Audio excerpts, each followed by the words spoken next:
వాళ్ళు ఇల్లు చెప్పుకున్నారు కానీ పక్కనే అద్భుతమైన యాదాద్రి గట్టి కూడా మనం ఇంటింటికి తిరిగి మనం చెప్పుకోలేదు, చేసిన పనికి ప్రచారం కల్పించుకోలేదు. భారతదేశంలోనే అతి పెద్దదైన విద్యుత్ ఉత్పత్తి కేంద్రం మీ నల్లగొండ జిల్లాలోనే, మీ మిర్యాలగూడలోనే కట్టుకున్నాం కానీ దాన్ని నల్లగొండ బిడ్డలకు కూడా సమర్థవంతంగా చెప్పుకోలేకపోయినాం. రెండో కారణం, కొన్ని వర్గాలను తెలుసో తెలియకనో దూరం చేసుకున్నాం. ఏ ఉద్యోగులైతే, ప్రభుత్వ ఉద్యోగులైతే మరి మాతో పాటు సకల జనుల సమ్మెలో పాల్గొని పెన్ డౌన్ చేసి ఆనాడు ఉద్యమంలో మాతో పాటు ప్రభుత్వంతో, ఆనాటి అప్పటి కాంగ్రెస్ ప్రభుత్వంతో పోరాడిన వాళ్ళు ఉన్నారో వాళ్లకు మేము సంతోషపడ్డాం. 73% జీతాలు పెంచినాం కదా, 73% వాళ్లకు ఫిట్మెంట్ ఇచ్చుకున్నాం కదా, జీతాలు కేంద్ర ప్రభుత్వ ఉద్యోగుల కంటే ఎక్కువ జీతాలు ఇచ్చుకుంటున్నాం కదా అని మేము సంబరపడ్డాం. కానీ మొదటి తారీఖు మాకు జీతం రాలేదని వాళ్ళు బాధపడ్డారు. అది ప్రత్యర్థులు ప్రచారం చేసిండ్రు. దాంతో ఒక సెక్షన్ ఆఫ్ ఉద్యోగులు దూరమైంది. నిరుద్యోగులు మా తమ్ములు ఒకవైపు ప్రభుత్వ రంగంలో 2 లక్షల ఉద్యోగాలు ఇచ్చుకున్నాం. 2 లక్షలు 9.5 ఏళ్లలో భారతదేశంలోని ఏ రాష్ట్రం కూడా, నేను ఎన్నికల సమయంలో కూడా రాహుల్ గాంధీ గారిని సవాల్ చేసిన, బీజేపీ వాళ్ళని అడిగిన, భారతదేశంలో ఒక్క రాష్ట్రం చూపెట్టండి, 10 ఏళ్లలో 2 లక్షల ఉద్యోగాలు ఇచ్చిన ఒక్క రాష్ట్రం చూపెట్టండి, ఇచ్చిస్తే నేను పోటీ నుంచి తప్పుకుంటాను కూడా సవాల్ చేసిన సమాధానం రాలేదు. కానీ మేము చెప్పుకోలేకపోయినాం. 2 లక్షల ఉద్యోగ నియామకాలు జరిగినాయి అనే మాట చెప్పుకోలేకపోయినాం. కానీ ప్రత్యర్థులు బలంగా వాళ్ళకుండే సోషల్ మీడియా ఛానళ్లలో ఏం చెప్పినారు, అసలు ఉద్యోగాలు ఇయ్యలేదు, పేపర్ లీక్ అయింది, ఇదైంది అదైంది అని చెప్పి జరిగిన పనిని కూడా మొత్తంగా తప్పుదోవ పట్టించి ఇవాళ స్వల్ప తేడాతో ఓడిపోయినాం. నేను మీ అందరినీ ప్రార్థించేది ఒకటి, ఆలోచించమని కోరేది కూడా ఒకటి. రేవంత్ రెడ్డి గారు, ఆయన ప్రభుత్వం, ఆయన పార్టీ ఎన్నికలకు ముందు ఏం చెప్పింది, ఇలా ఏం చేస్తున్నది ఒక్కసారి ఆలోచించండి. మీరందరూ రైతు బిడ్డలు.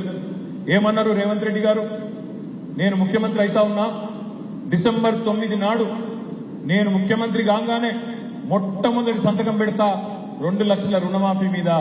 మీరు ఎవరెవరైతే లోన్ తెచ్చుకోలేదో ఇప్పటిదాకా అర్జెంటుగా బ్యాంకుకు వండి, ఎంబడే వండి 2 లక్షల రుణం తెచ్చుకోండి, నేను సంతకం పెడతా, నా బాధ్యత రుణమాఫీ చేస్తా అన్నాడు. మరి డిసెంబర్ 9 పోయింది, జనవరి 9 పోయింది, ఫిబ్రవరి 9 పోయింది, మార్చి 9 పోయింది, ఏప్రిల్ 9 పోయింది, మే 9 కూడా పోయింది. తొందరలోనే జూన్ 9, 6 నెలలు కూడా నిండబోతా ఉంది. మరి మనం ప్రశ్నించాల్సిన అవసరం లేదా? ప్రభుత్వాన్ని అడగాల్సిన అవసరం లేదా? ఒక రైతు బిడ్డగా మళ్లీ మోసపోదామా? ఆలోచించమని చెప్పి నేను కోరుతా ఉన్నాను. ఒకసారి ఎవరైనా మనల్ని మోసం చేస్తే అది వాడి తప్పవుతుంది, మోసం చేసినోడు తప్పవుతుంది. కానీ రెండవసారి కూడా అదే వ్యక్తి చేతిలో మళ్ళా మనం మోసపోతే తప్పు మనదైతుంది. దయచేసి గుర్తుపెట్టుకోమని మా రైతు బిడ్డలైన మా అన్నదమ్ములందరూ నేను మనస్ఫూర్తి కోరుతా ఉన్నాను. ఎన్ని మాటలు చెప్పిండ్రు, ఒక రుణమాఫీ మాత్రమే కాదు, కేసీఆర్ గారు రైతు బంధు ఇస్తున్నాడు, నేను రైతు భరోసా ఇస్తా, కేసీఆర్ 10,000 ఇస్తే నేను 15,000 ఇస్తా అన్నాడు. మరి 15,000 పడ్డాయా లేదా నాకంటే బాగా మీకే తెలుసు. 15,000 కాదు కదా, కేసీఆర్ గారు ఇచ్చిన 10,000 కూడా దిక్కులేదు. కేసీఆర్ గారి టైంలోనేమో రైతు నాట్లేసేటప్పుడు రైతు బంధు పడుతుండే, రైతు బంధు పడుతుండే. కానీ కాంగ్రెస్ ప్రభుత్వంలో రైతు ఓట్లేసేటప్పుడు రైతు బంధులు వేసే ఒక ఆలోచన తీసుకొచ్చింది. వాళ్ళు నాట్లేసేటప్పుడేమో దిక్కులేదు, ఓట్లేసేటప్పుడు మాత్రం రైతు బంధు చేసే ప్రయత్నం చేసి రైతులను ఆగం చేసే ప్రయత్నం చేస్తూ ఉన్నారు.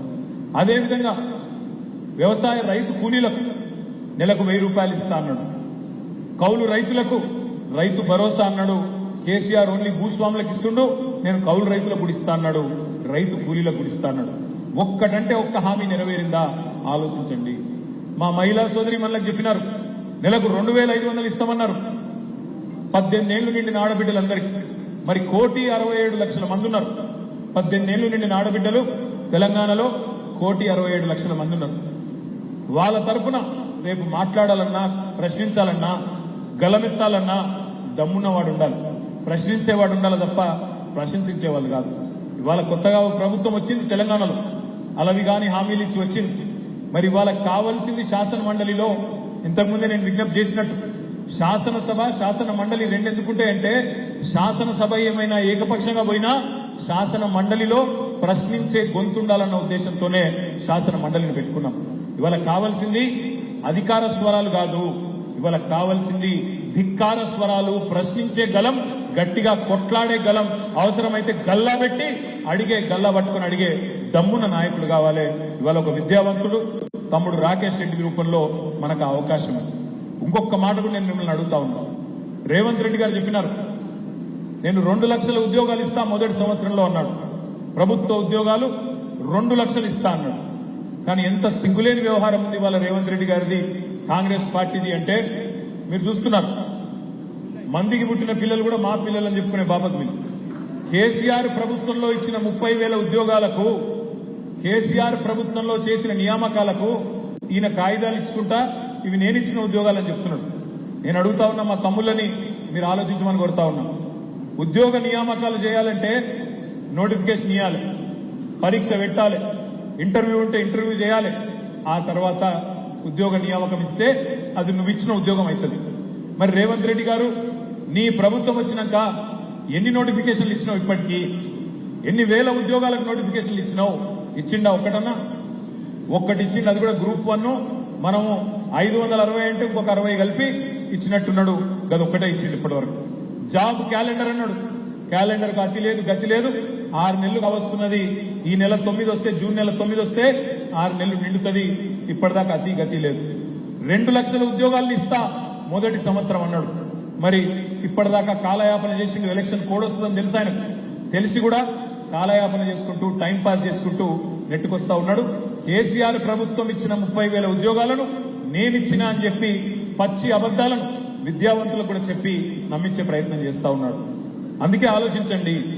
ఇంకొక మాట కూడా నేను అడుగుతా ఉన్నా. ఆనాడు బీఆర్ఎస్ ప్రభుత్వం ఉన్నప్పుడు మనం ఒక 5,000 ఉద్యోగాలతో డిఎస్సి ప్రకటన ఇస్తే ఇదే రేవంత్ రెడ్డి గారు అన్నారు, 5,000 ఉద్యోగాలంటే ఇది డిఎస్సి కాదు, ఇది పూర్తిగానే కాదు, 21,000 ఖాళీలున్నాయి, వెంటనే 21,000 ఖాళీలకు నోటిఫికేషన్ ఇవ్వాలని చెప్పి రేవంత్ రెడ్డి గారు మాట్లాడారు. కానీ మొన్న వార్త వచ్చింది, ఆయన ప్రభుత్వం నిర్ణయం తీసుకున్నది మనం ఇచ్చిన 5,000 ఉద్యోగాలకు మరొక 5,000 ఉద్యోగాలు కలిపి 10,000 ఉద్యోగాలకు నోటిఫికేషన్ ఇవ్వాలని ఆలోచన చేస్తున్నది అని చెప్పి వార్త వచ్చింది. ఈయననే కదా చెప్పింది, మొట్టమొదటి కేబినెట్ లోనే మెగా డిఎస్సి అనౌన్స్ చేస్తా మొదటి కేబినెట్ లో అన్నాడు. మరి ఇప్పటికి ఎన్ని కేబినెట్లు అయినాయి? మరి అడిగేటోడు ఉండొద్దా? క్వశ్చన్ చేసేటోడు ఉండొద్దా? ప్రశ్నించేటోడు, రేపు నిలదీసేటోడు, మా గొంతు పెరిగేటట్టు, మాకు శక్తి సమకూరేటట్టు మాకు ఒక మంచి నాయకుడు తోడు మీరు అందజేస్తే తప్పకుండా శాసన మండలిలో కూడా ప్రశ్నించే అవకాశం ఉంటుంది. ప్రశ్నలు సంధించడమే కాదు, సమస్యలు పరిష్కారం చేసేటోడు కూడా కావాలి. ఇదే రేవంత్ రెడ్డి ప్రభుత్వం చెప్పింది, మేము విద్యార్థుల దగ్గర ఫీజులు వసూలు చేయకుండా రేపటి రోజున పోటీ పరీక్షలు పెడతామని చెప్పింది. టెట్ పరీక్షకు మనం ఉన్నప్పుడు 400 రూపాయలు ఫీజు ఉండే. ఇదే రేవంత్ రెడ్డి గారి పార్టీ మేనిఫెస్టోలో చెప్పింది, ఫ్రీగా పెడతాం, ఫ్రీగానే అన్ని పోటీ పరీక్షలు నిర్వహిస్తామని చెప్పినారు. కానీ ఇలా ఏం చేస్తున్నారు? 400 రూపాయలున్న పరీక్ష ఫీజును ఇలా 2,000 రూపాయలు చేసింది రేవంత్ రెడ్డి ప్రభుత్వం. అంటే మాటలు ఒక లెక్క, చేతలు మరో లెక్క. ఓడ మీద ఉన్నప్పుడు ఓడమల్లన్న, ఒడ్డుకెక్కినాక అధికారంలోకి వచ్చినాక బోడమల్లన్న అన్నట్టు ఇవాళ మళ్ళొక్కసారి గ్రాడ్యుయేట్ల నోట మట్టి కొట్టే ప్రయత్నం రేవంత్ రెడ్డి ప్రభుత్వం చేస్తా ఉన్నది. ఇవాళ నిలబడ్డ అభ్యర్థులను కూడా దయచేసి మీరు చూడండి.